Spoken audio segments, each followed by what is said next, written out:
Jadi motor R6N gua ini kayaknya udah mulai ada kebocoran dari radiator ya, sampai netes ke lantai nih. Udah satu tetesan, dua. Sumbernya kayaknya dari sini, soalnya sini ada lubang ya. Kalau dilihat sini ada lubang. Kemungkinan besar ini sih sumbernya, sini ada lubang.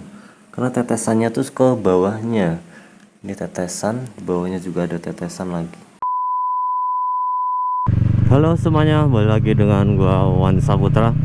Jadi dari video yang tadi ya, itu motor gua kayaknya udah mulai kena di area seal water pumpnya ya. Jadi gejalanya itu ketika panasin di pagi hari ya, ketika dipanasin pertama kali itu dia netes air radiator ya. Netesnya itu dari lubang kecil di bawah water pumpnya. Jadi kalau dilihat di bawah water pumpnya itu ada lubang kecil, agak kotak gitu ya. Nah itu kalau mesin dingin itu biasanya dia netesnya kadang-kadang sedikit, kadang-kadang banyak gitu. Kemudian anehnya memang setelah kalau dipakai jalan ya, misalnya habis dipanasin kan netes air radiator nih.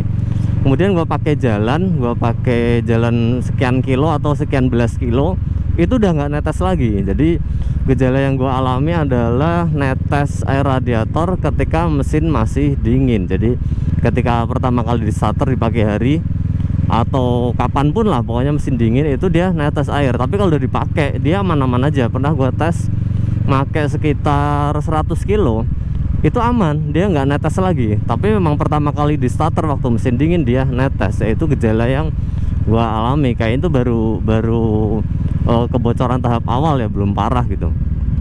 Jadi bocornya tuh cuman waktu mesin dingin starter dia mulai netes. Sebenarnya nggak diganti pun nggak apa-apa ya, cuman waktu itu gua mikir takutnya tambah parah, karena ini pasti gejala awal ya, gejala awal R6N seal radiatornya jebol pasti begini. Kalau gua diemin takutnya tambah parah dan akhirnya bener-bener bocor parah gitu. Makanya waktu itu gua mikir sekalian bawa ke Kawasaki biar dicek semuanya, karena dengar-dengar daerah as water pumpnya pun juga bisa kena ya, bisa karatan, bisa terkikis kalau kita biarkan makin lama gitu. Kemudian gue udah cari sana sini ya referensi untuk penggantian seal radiator ya, secara keseluruhan maksudnya, supaya kedepannya aman. Itu total ada 5 part ya. Jadi 3 o-ring dan 2 water pump, 2 seal water pump. Sealnya ada seal oil dan mechanical seal. Mechanical sealnya ada 2, kalau seal oilnya 1. Intinya total ada 5 kode part yang harus kita beli. Untuk harganya sendiri ya, gua udah cek seal o-ringnya. Seal o-ringnya itu 3 buah ya, itu total harganya 200. Kemudian mechanical sealnya 160 dan oil sealnya tuh 60.000 ya. Kemudian kemarin gue udah bawa ke Kawasaki, udah diganti semuanya, udah dicek semuanya. Gue menghabiskan dana total 670.000 karena jasanya tuh 250.000 ya. Jadi jasa dan spare part total 670.000. Itu yang kemarin pengalaman gue melakukan penggantian ya. Nanti detail video penggantian ada di akhir dari video ini gitu. Kemudian motor gue mulai kena seal water pump itu di umur berapa? Jadi di umur pemakaian sekitar 12 tahun ya. R6N itu kalau udah di atas 10 tahun itu udah mulai beresiko kena seal water pump. Menurut gue itu wajar karena sudah 12 tahun ya. Apalagi seal water pump itu pasti ada umurnya. Bahannya kan teflon kalau mechanical seal. Kemudian kalau seal oilnya kan bahannya dari karet. Jadi umur 10 tahun ke atas itu sudah sangat wajar kalau kena secara umur ya. Kalau secara kilometer motor gue ini baru berapa ini? Baru 9.000 kilo ya, baru 9.000 kilo sudah kena gitu. Karena mungkin patokannya memang nggak hanya kilometer ya, karena ada patokan umur juga, karena seal itu kan bahannya beberapa dari karet. Kemudian ada yang bilang ya, seal water pump jebol di R6N ini adalah penyakit khas ya, ciri khas penyakit yang pasti akan dialami oleh user R6N. Tapi ada yang bilang enggak juga, itu tergantung umur dan pemakaian. Ada yang bilang begitu gitu.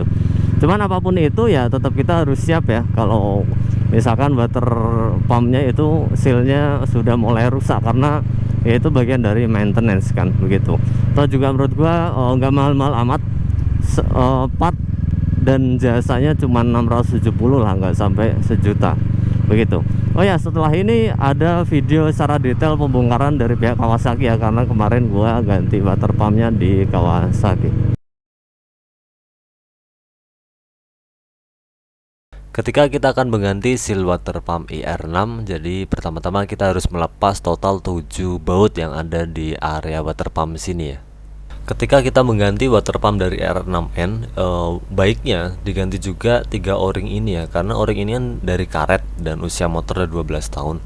Kemungkinan besar karetnya akan keras atau bahkan patah. Kemudian setelah 7 bautnya dibuka, dan ini plat besinya ya. Ini jadi di sini ada total 2 seal ya. Ada mechanical seal dan ada oil seal. Jadi untuk yang kotak merah ini adalah oil seal ya.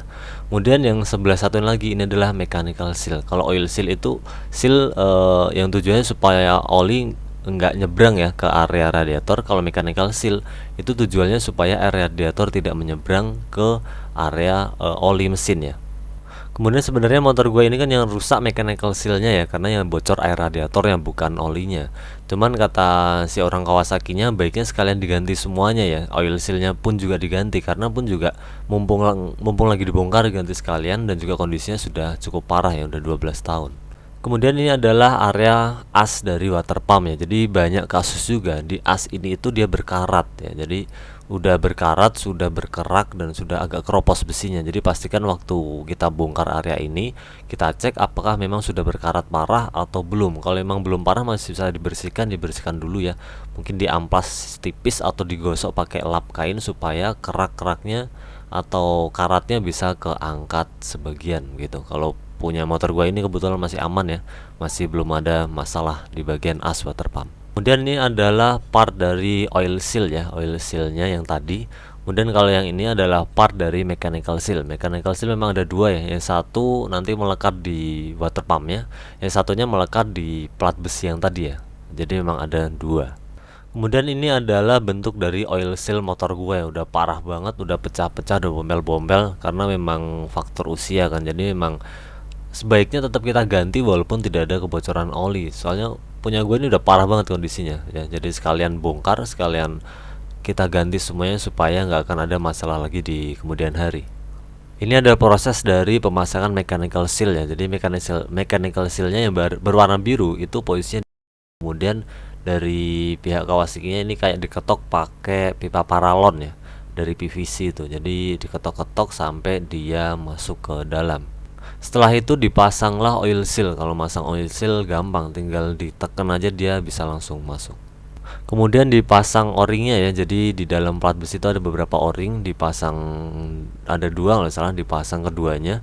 Kemudian setelah itu dibersihin lagi asnya, dilap-lap, dan platnya dipasang ya ke tempatnya. Kemudian ini adalah mechanical seal yang satu lagi yang posisinya dipasangnya di kipas water pumpnya, di baliknya ya, di belakangnya, posisinya di situ. Setelah itu lalu kemudian dipasang ya, kepasang kembali ke dudukan as water pumpnya, kemudian dikencangkan dan semuanya diisi ulang air radiatornya. Total prosesnya membutuhkan waktu 2 sampai 2,5 jam di Kawasaki.